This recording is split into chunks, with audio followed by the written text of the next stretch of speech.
All right, let's jump right in. We're going to talk about something that's, well, it's everywhere, but we barely even notice it.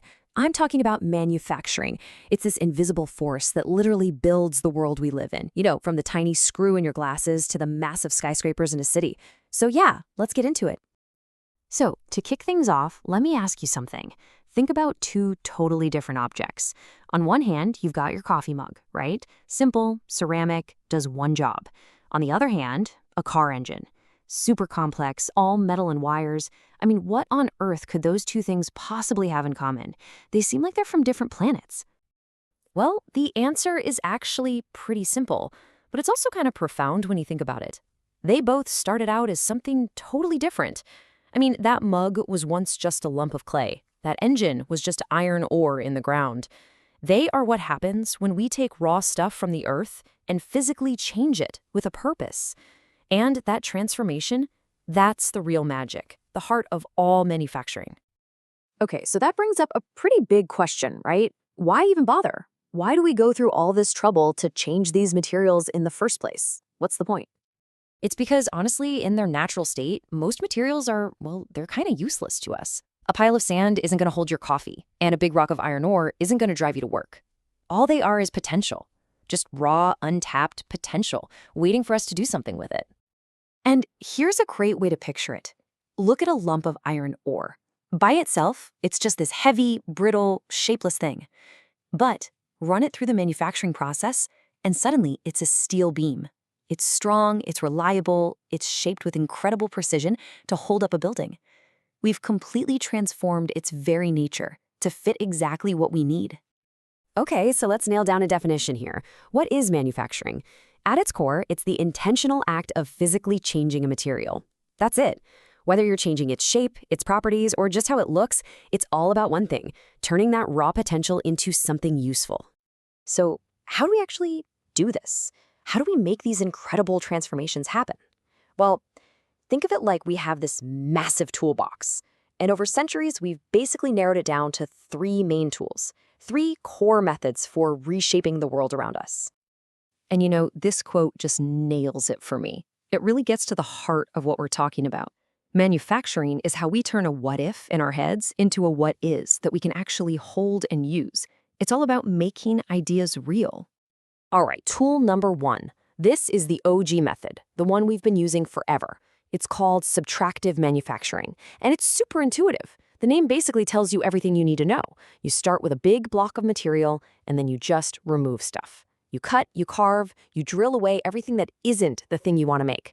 The classic example? A sculptor looking at a block of marble and carving away until a statue emerges. Perfect. Yeah, the process is really that simple. You've got your solid block, you carefully get rid of all the extra bits, and what's left is the final shape, which was kind of hiding inside that block the whole time. Okay, next up, tool number two is formative manufacturing. Now this one's really cool because you don't add anything and you don't take anything away. Instead, you deform the material. You basically convince it to become a new shape, usually with a lot of heat or pressure. Think of a blacksmith hammering a glowing piece of metal into a sword, or even a baker just shaping dough, same principle. So how does it work? Well, you're essentially making the material pliable, right? You heat it up or you squeeze it with incredible force. Then you jam it into a mold. This is exactly how most plastic parts are made. And then you just let it cool down and harden into its final permanent shape.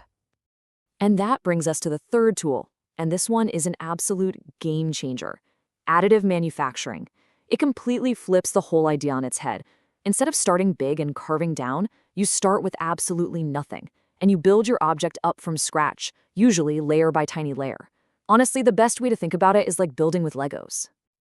And this additive idea, it's not just another tool. Not at all. It's a massive shift in how we even think about making stuff. It really is the future of how we create. I mean, look at the difference. It's night and day. With the old subtractive way, you start with a big, expensive block of something, and a huge chunk of it just ends up as waste on the floor. But with additive, it's so much smarter. It only uses the exact amount of material you need for the part, because it's building it from nothing. And the advantages they're just huge. We're talking about things like 3D printing, which lets us make these insane complex shapes that were literally impossible to make before. You can take an idea on a computer and have a physical prototype in your hands in a few hours instead of waiting weeks. It's way more than just saving material. It's changing the speed of invention. It opens the door for making things on demand right where you need them, which could totally shake up how we get things from place to place. Okay, so let's tie all of this together. We've talked about the why and the how, but now I want you to use this new way of seeing things on the world right around you, right now. Just take a look around the room you're in. Seriously, look. That chair you're sitting on, the screen you're looking at, the lamp, everything. Some estimates say that about 90% of all the stuff in a typical room is a product of manufacturing.